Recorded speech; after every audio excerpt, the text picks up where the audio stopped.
Olá, meu irmão, olá, minha irmã, tudo bem? Shalom Adonai, a graça e a paz do Senhor seja com você, sua casa e toda a sua família. Aqui quem vos fala é o pastor Emerson Sá, estará trazendo mais uma mensagem do coração de Deus para o seu coração. E hoje é sábado de carnaval, senti no coração de trazer algo que vai impactar a sua vida. Mas antes disso, vamos estar fazendo, como é de costume, a nossa oração para a gente poder iniciar aquilo que o Senhor colocar em nosso coração. Oremos. Querido Deus e eterno Pai Celestial, graças te damos, ó Deus, por mais uma vez nos conceder o privilégio de estarmos diante da Tua presença. Que essa palavra vá, ecoa aos corações daqueles que estarão ouvindo, compartilhando, Pai, para que Teu nome cresça e o meu diminua. Ó Deus, seja conosco, em nome de Jesus. Amém? Querido, o texto que nós vamos meditar se encontra em Atos dos Apóstolos, capítulo 9. Eu gostaria apenas de tomar a versão de um versículo que se encontra no verso de número 15, que diz assim: E disse-lhe, porém, o Senhor: Vai, porque este é para mim um vaso escolhido para levar o meu nome diante dos gentios, dos reis e dos filhos de Israel. Amém? Queridos, é uma passagem extremamente conhecida. Essa passagem do livro de Atos, capítulo 9, versículo de número 15. Nessa passagem, dentro desse contexto, vem relatando ali a convenção de Saulo de Tarso, que era um malfeitor, um perseguidor daqueles que professavam a fé em Cristo Jesus, né? Até um determinado tempo que ele teve um encontro com o Senhor no caminho de Damasco, onde ele veio cair do cavalo que estava em sua posse, e ao cair perdeu a sua visão pelo brilhar da presença do Espírito Santo. Fizeste que ele viesse a ficar cego por um pouco de tempo, e um dos servos do Senhor, chamado Ananias, recebeu uma ordenância diretamente do Senhor para que fosse à rua chamada direita, para alcançar esse homem chamado Saulo. E dentro desse mandato, dessa chamada do Senhor, a Bíblia diz que Ananias questiona, perguntando se o Senhor não conhecia o caráter, a postura deste homem que muitos males fizessem aos seus fiéis que professavam a fé nele. Mas o Senhor automaticamente vira para Ananias e diz: Vá, porque para mim é um vaso. E não é apenas um vaso, eu escolhi para ser o meu vaso. E dentro dele eu vou ortogar uma missão. Ele vai levar a minha palavra aos gentios, aos reis, aos profetas, ou seja, a alta corte da humanidade. Ele será o meu canal na terra. Independente do que ele é, independente do que ele foi e o que ele será, o que importa para mim é que ele é vaso, e eu escolhi. Querido, é um texto extremamente impactante, porque é um texto que se identifica muito com a minha vida. E quando eu falo que se identifica muito com a minha vida, porque quem me olha assim hoje acha que eu nasci de um berço evangélico, acha que eu estudei nas melhores escolas, fiz as melhores faculdades, pelo meu ato de expressão, pela minha postura, pela minha ética, pela minha vocação verbal e literal. Muitas das vezes as pessoas me identificam como um doutor ou uma pessoa letrada e bastante bem estudada, mas na verdade nem sempre foi assim. Eu nasci dentro de uma comunidade carente, chamado Parada de Lucas. E dentro dessa comunidade eu fui nascido e criado desde pequeno.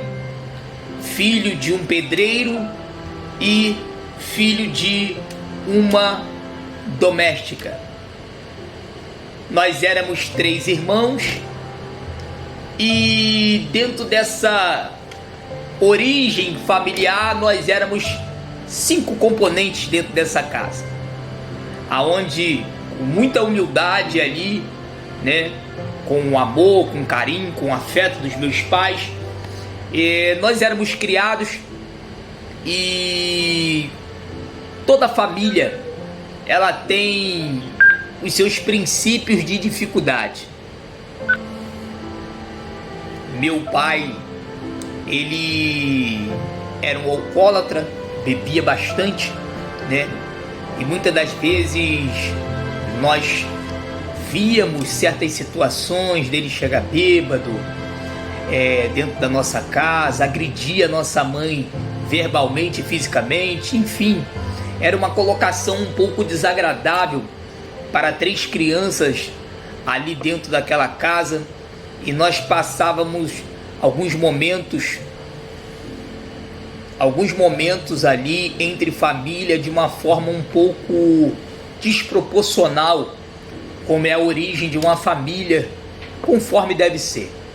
E dentro disso nós crescemos ali estudando numa escola pública, observando o crime organizado por viver dentro de uma comunidade carente, onde o tráfico opera, onde a civilização é agressiva, com normas atribuídas pelo Tribunal do Tráfico. Como toda comunidade carente, ela se rege a partir de então. E dentro disso, algumas coisas aconteceram e ali eu cresci.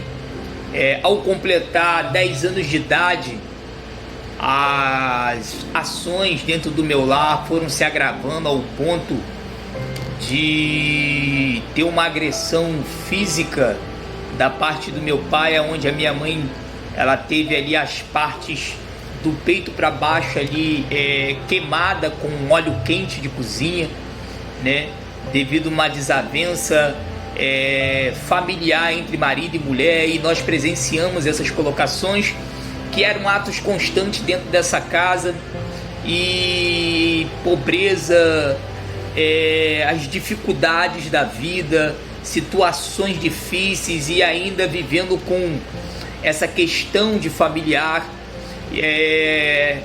Foram coisas que foram carretando para que a minha cabeça viesse a tomar outro rumo, e chegou um determinado momento da minha vida, debaixo de muitas constâncias e muitas agressões, e nós já não aguentávamos mais ver o nosso pai agindo daquela forma com nossa mãe, e eu tomei uma atitude na minha vida de defendê-la a partir dos 11 anos de idade.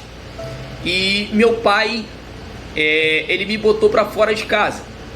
E ao me botar para fora de casa, eu fiquei proibido de ter acesso à minha casa, pelo um posicionamento que eu tomei em defesa da minha mãe.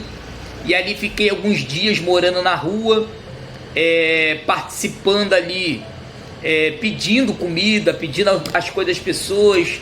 Não pude ir à escola porque não tinha as roupas adequadas para poder frequentar as escolas, e chegou um determinado momento que eu cansei de viver aquilo e entrei para o crime organizado. Aos 12 anos de idade me tornei um traficante dentro da comunidade de Parada de Lucas, aonde eu comecei ali a ser o radinho, ou a linguagem popular do carioca, o fogueteiro da comunidade, aonde quando a viatura adentrava a comunidade, eu soltava fogos, falava no rádio e saía correndo para poder avisar a malandragem que estava vendendo ali os entorpecentes, o comércio ilegal. E ali eu fui crescendo posteriormente no mundo do crime, né?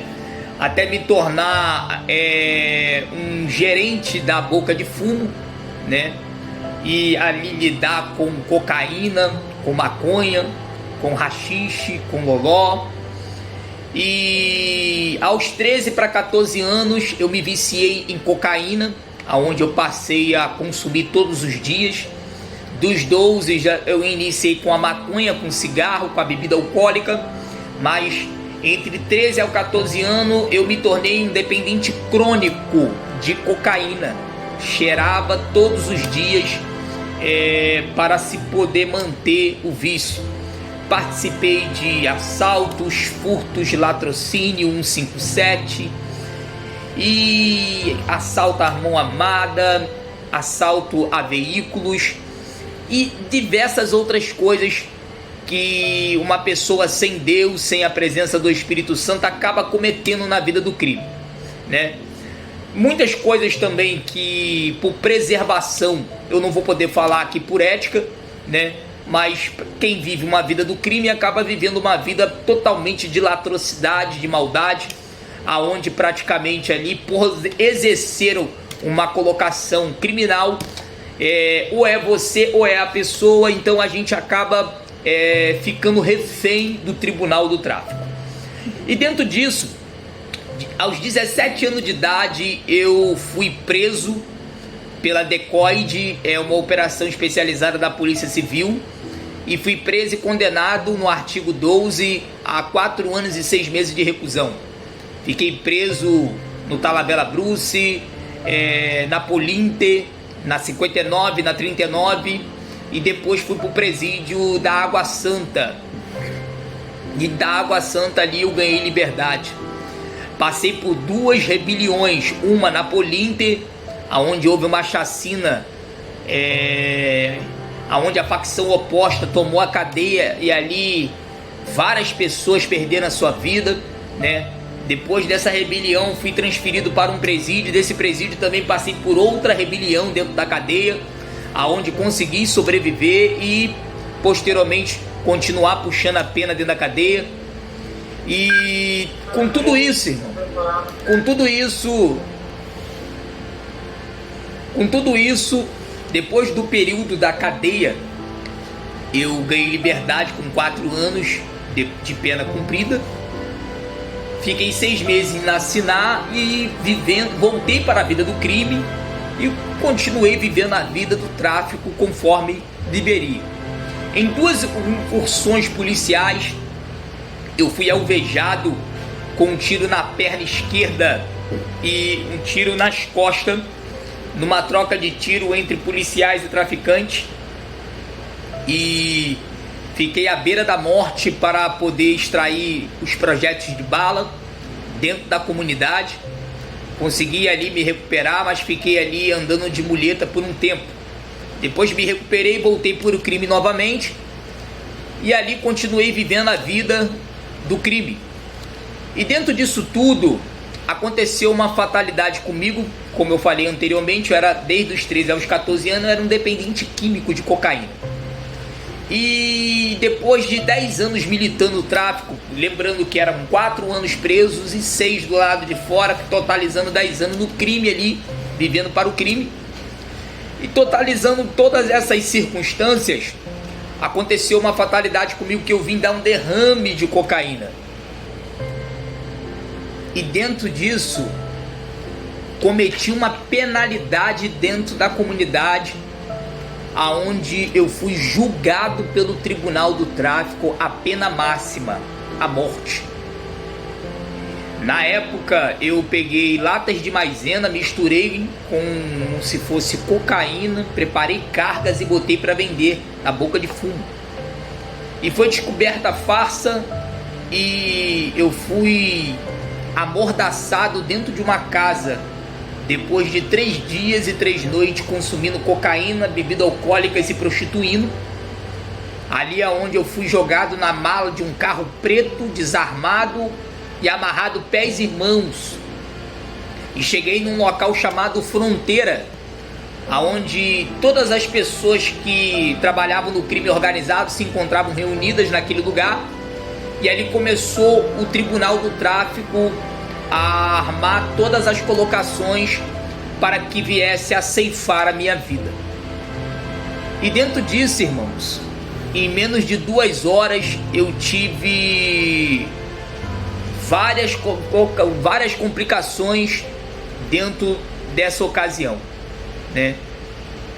Eu Os traficantes, eles abriram minha cabeça com coronhada de fuzil 762 AK-47, aonde eu tive 22 a 26 pontos de cratera aberto na minha cabeça. Jorrava muito sangue. Eu estava amarrado e algemado, pés e mãos num tronco de árvore, sendo açoitado pelos traficantes. Me deram um tiro na minha mão esquerda e um na minha mão direita de uma pistola 40mm queima-roupa. Me deram um tiro nas costas, onde a bala não varou, mas ficou alojada entre a espinha vertical.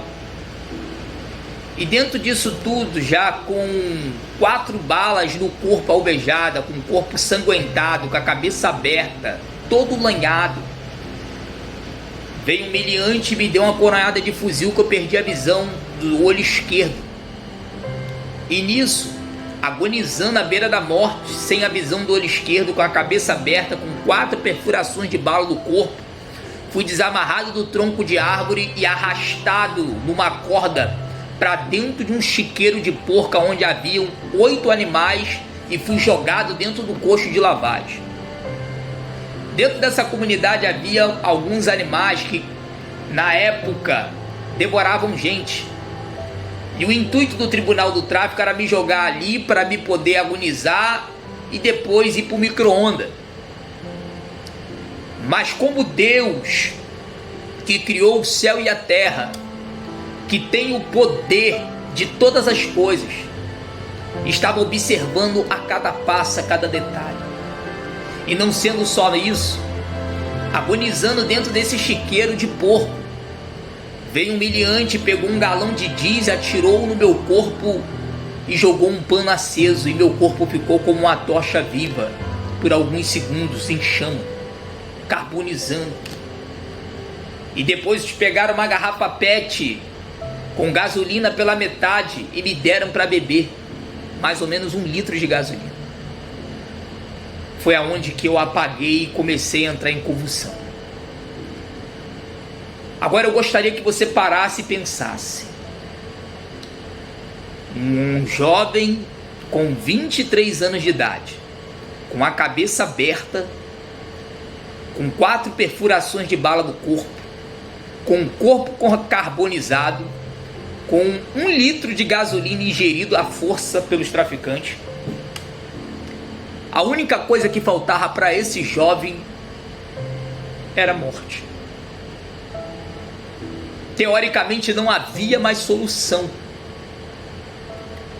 Mas o Deus que criou o céu e a terra, e que tudo vê, e que tudo pode, e que está chegando através da sua casa, desse testemunho, Ele tem o poder da vida e da morte.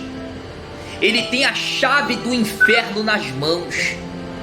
A Bíblia diz que ainda antes que houvesse dia, Ele é o Senhor do dia, e ninguém há de poder escapar das mãos, porque operando Ele, quem impedirá? O homem pode traçar o plano, mas a resposta final é da boca de Deus.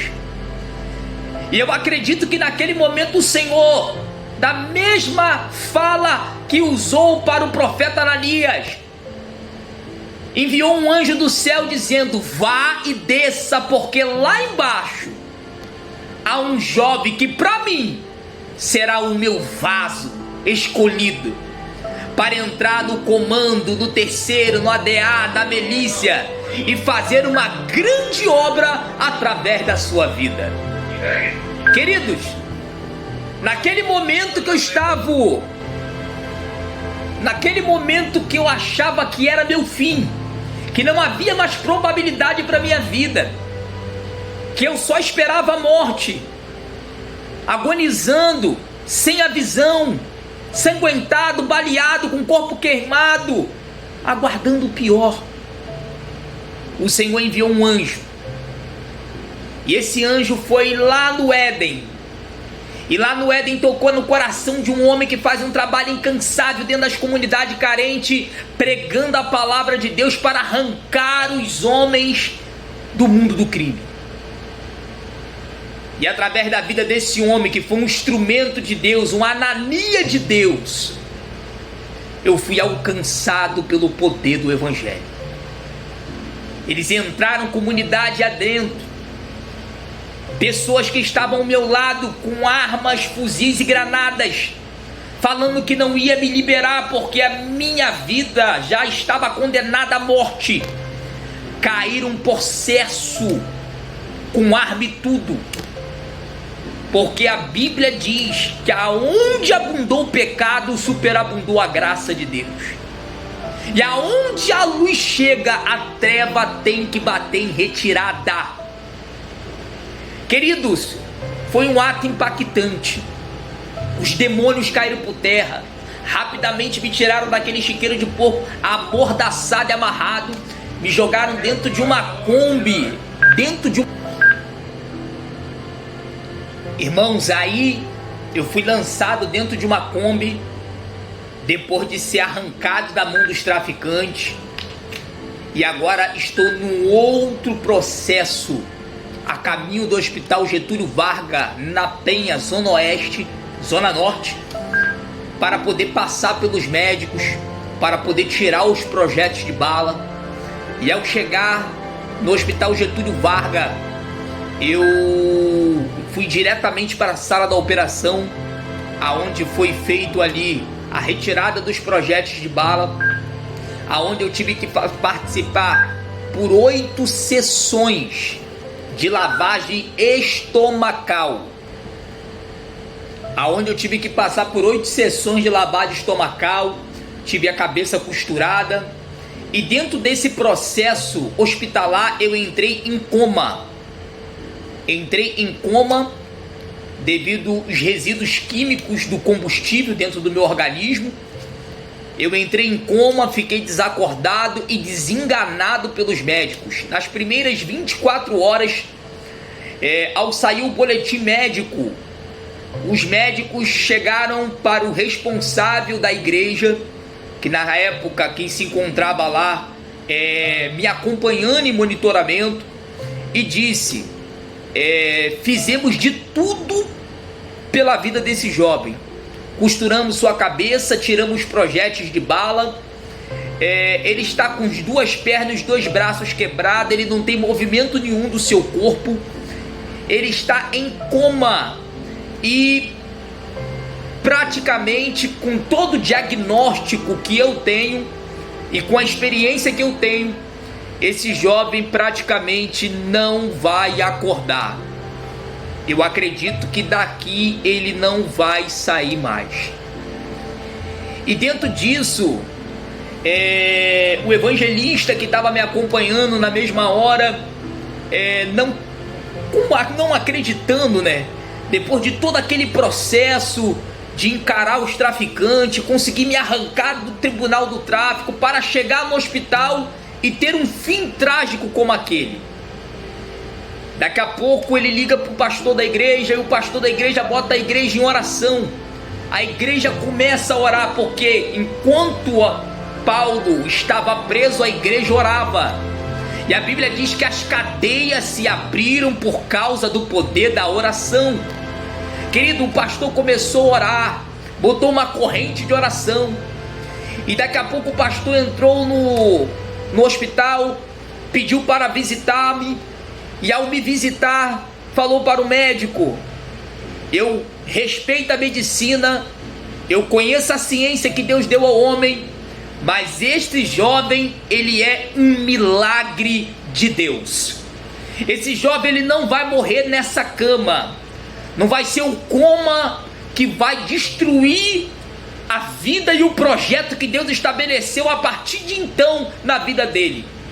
E ali ele liberou uma palavra profética sobre a minha vida. E com 8 dias eu saí do coma. E no 20º dia eu ganhei alta do Hospital Getúlio Vargas. Saí de muleta e de cadeira de roda, mas vivo para a glória e a honra do poder de Deus. Oh, aleluia! Fui conduzido para uma casa de recuperação, aonde passei ali 4 anos da minha vida, sendo tratado, lapidado, maldado, disciplinado.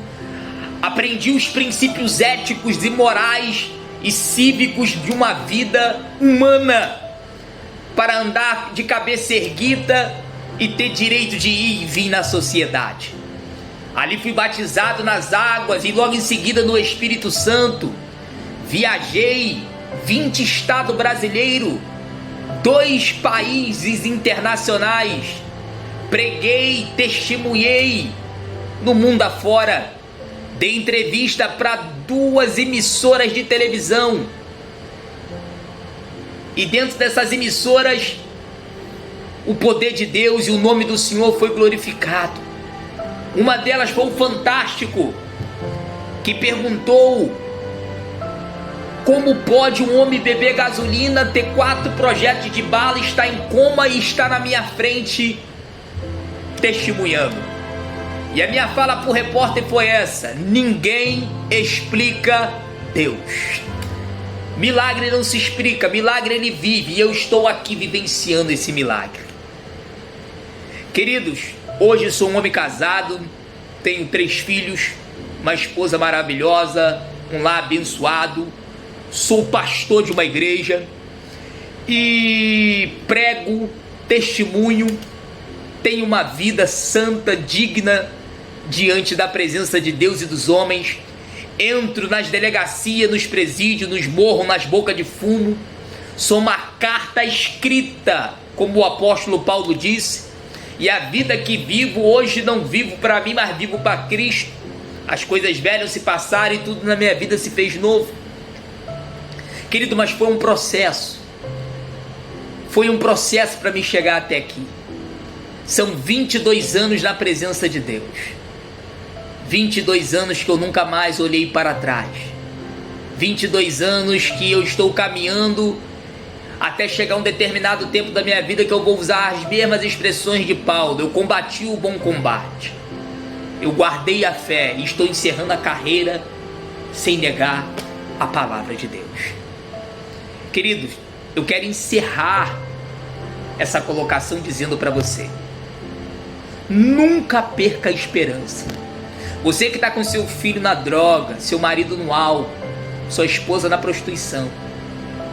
Você que vai me ouvir através desse vídeo pode estar passando por uma situação complexa na sua vida. Deus ainda faz milagre. Deus ainda tem o poder da medicina. Deus ainda tem o poder do homem. Deus, ele manda no sol, ele manda na estrela, ele manda no universo, ele manda em todas as coisas. Ele é o refúgio, fortaleza e socorro bem presente na hora da angústia. Pelo que não temeremos, e ainda que a terra se mude, e ainda que os montes se transportem para os meios dos mares, ainda que as águas rujam, se perturbem, ao rio cuja corrente se alegra a cidade. O santuário e a morada do Altíssimo, Deus está no meio dela e não será abalada. Deus estará no romper da manhã, as nações se embraveceram e os reinos se moveram. Ele levanta a voz e a terra se derrete, porque o Senhor do exército está conosco, e o Deus de Jacó é o teu refúgio. Vinde e contemplai as obras do Senhor, que desolações tem feito na terra. Ele faz cessar a guerra até o confim da terra, quebrando o arco, cortando a lança e despedaçando os carros do fogo. Aquietai-vos e sabei que Ele é Deus. Ele é exaltado na tua casa, na tua família, nos teus filhos, no teu casamento, na tua empresa, porque Ele é o Senhor. Que Deus abençoe você e sua casa. Que essa palavra vá e frua o resultado para no qual seja mandada. Seja uma carta escrita, seja um milagre. Viva as promessas de Deus sobre a tua vida. Shalom. Deus abençoe você. Até a próxima.